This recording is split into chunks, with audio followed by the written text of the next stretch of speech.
এখন যদি তুমি কারো লাইফস্টাইল কপি করতে চাও তাহলে কি হবে? নতুন সমস্যা তৈরি। মানে ধরো তুমি 15,000 টাকার একটা ফোন কেনার ক্ষমতা রাখো, কিন্তু তোমার তো চাই আইফোন। তুমি ওই 15,000 টাকার ফোনে খুশি নাও, এই জন্য কি করতে হবে? টাকা ধার করতে হবে। হয়তো দিনের শেষে ধার করে তুমি ফোনটা কিনেও নেবে, কিন্তু তাতেও তুমি খুশি হতে পারবে না। কেন জানো? এই ধার শোধ করার চিন্তা তোমায় কুড়ে কুড়ে খাবে।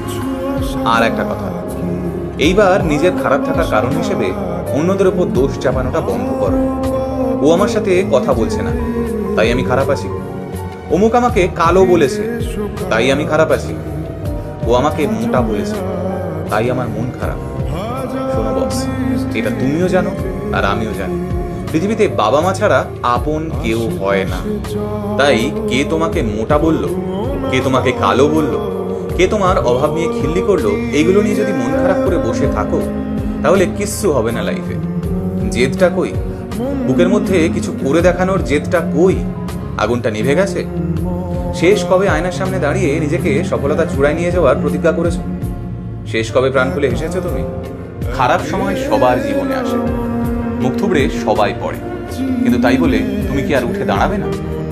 যখন তোমার শত্রুরা মানে তোমার প্রতিপক্ষরা দেখবে যে তুমি আঘাতের দাগ গায়ে নিয়েও হাসতে হাসতে উঠে দাঁড়াচ্ছ, তখনই ওরা অর্ধেকটা হেরে যাবে। আর নিজেকে ঠিক এমনই একটা মানুষ হিসেবে তৈরি করো যেখানে শুধুমাত্র জয়ই তোমার সামনে দাঁড়িয়ে থাকে।